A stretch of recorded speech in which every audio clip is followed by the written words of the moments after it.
All right, welcome to The Explainer. Today, we're going to talk about an idea that might just completely change how you look at your job, your life, even yourself. It's all about digging past the obvious stuff to find this incredible power that's sitting right there just under the surface. So yeah, let's get into it. Okay, I know, it sounds like the beginning of a weird joke, right? What do baseball and the British Empire have in common? But seriously, stick with me here. The answer to this little puzzle, it unlocks this really big truth about how some people achieve incredible things, and even how whole civilizations get ahead. The link between these two is the key to, well, everything we're about to talk about. So, the legendary Ichiro Suzuki, he said this during his Hall of Fame speech, and the word that just jumps out at me is more. Baseball is more than just the basics. For him, the real magic, the essence of what he did, it wasn't just the running and hitting that everyone sees on the field. No, it was something way deeper. It was a way of thinking that basically shaped his whole life. He managed to pull a universal truth out of a very specific skill. That's huge. And this whole idea of finding that more, it's not just for superstar athletes. Not at all. It's actually a fundamental truth about what we're all capable of. You know, the writer Hermann Hesse put it perfectly. He said every human being is more than himself. And that just takes Ichiro's idea and blows it up for every single one of us. Think about it. You're not just the person listening to this right now. You aren't just your job title or the chores you did today. You are all the things you could become. But getting to that potential, that takes a totally different way of thinking. So the big question is, how do we actually get there? Well, a Korean philosopher named Choi Jin-seok has this fantastic analogy. He breaks down how our minds work into 3 levels, kind of like moving from murky, muddy water to something perfectly pure. Okay, so check this out. At the very bottom, you've got consciousness. Picture muddy water. It's just a messy, chaotic swirl of thoughts, feelings, everything all mixed up and unfiltered. Then you move up a level to thought. Now the water's getting clearer. We've started to organize things, filter out the junk. But the top level, the real goal, that's Sayu. Think of it as distilled water. It's the absolute purest essence of an idea. It's not just thinking anymore. It's getting to the fundamental core of what something is. And here's the crucial part.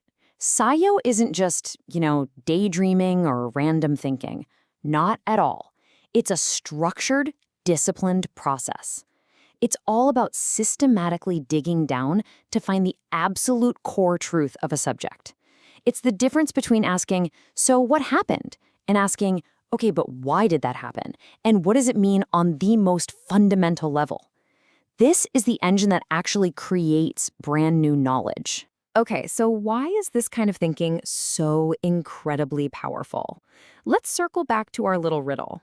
Baseball and the British Empire. There's a historical comparison here that just makes it all click into place. So on one side, you have a country like Egypt. They have this mind-blowing wealth of physical stuff, right? The actual artifacts from ancient times. You can see them, you can touch them. They are the things themselves. But then, you have a country like Britain. They didn't have the stuff, but they developed the abstract knowledge, the whole field of archaeology, that explains what all those Egyptian artifacts actually mean. They created the explanation of things. And boom, right there, that's the whole point. The power to explain, to create a system, to understand the world through an abstract idea, in other words, through Sayu, that is way more powerful, way more influential than just owning the physical objects. The invisible knowledge is more powerful than the visible thing. All right, so let's look at the flip side of that coin. What's the cost? What happens when a person, or even an entire society, stops thinking for themselves and just starts relying on what other people have already figured out? This is such a perfect example. On one side, you've got original thought. Think of a guy like the philosopher Michel Foucault. He didn't just read old books. He created totally new ways to understand society and power. He was the one asking why. But on the other side, you have derivative thought. That's where you just study Foucault. You're reinterpreting knowledge that's already there. You're asking, so what did he say? See the difference? One creates, the other just repeats. And this leads to a really dangerous domino effect. It's a chain reaction. If you're dependent on other people's thinking, well, that leads to being dependent on their knowledge. And that can lead to being dependent on their industries, their technology, and before you know it, you're dependent in your actual life. It just chips away at your freedom and your ability to create anything new. And you can literally see this difference in the world around us. The source material points out this fascinating contrast. You go to the areas around elite universities, these global hubs of thought like Harvard or Beijing, and what do you see? Bookstores. Lots and lots of bookstores. Places dedicated to knowledge. Now compare that to an area like Seoul's Sinchon University District. It's packed with restaurants, bars, clothing shops, places that are all about satisfying our immediate senses. Now look, this isn't about judging one as good and one as bad, but it's a pretty stark observation about what a place values most, cultivating deep thought or just delivering a sensory experience. Okay, so this all leads to the most important question of all, right? How do we actually do this? How do we build this capacity for deeper thinking in our own lives?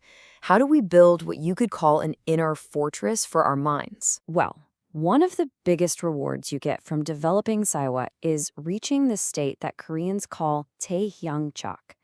It's this deep sense of calm and composure. It's when you're just not easily rattled by all the chaos or criticism that the world throws at you. Think about it like this. Developing Sayu is like making the container of your mind bigger. So when your vessel of thought is really small, even a tiny problem, like someone cutting you off in traffic, can make you boil over with anger and stress. The vessel overflows. But when you've built a really big vessel, it can hold all of life's challenges without getting overwhelmed.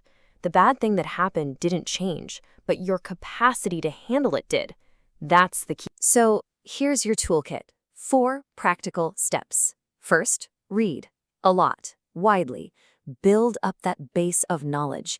And literature is amazing for this because it trains you to look past the simple plot and see the deeper themes. Second, practice self-reflection.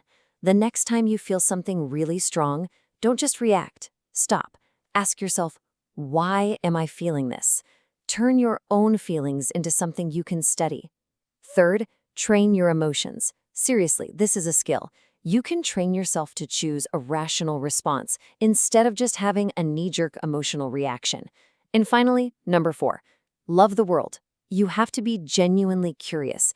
That passion for your subject, whatever it is the real fuel that powers Sayu. And that brings us right back to that incredible idea from Hermann Hesse, that every single one of us is more than ourselves. And that more isn't some mystical, out-there concept. It's just potential, sitting there, waiting for you to unlock it.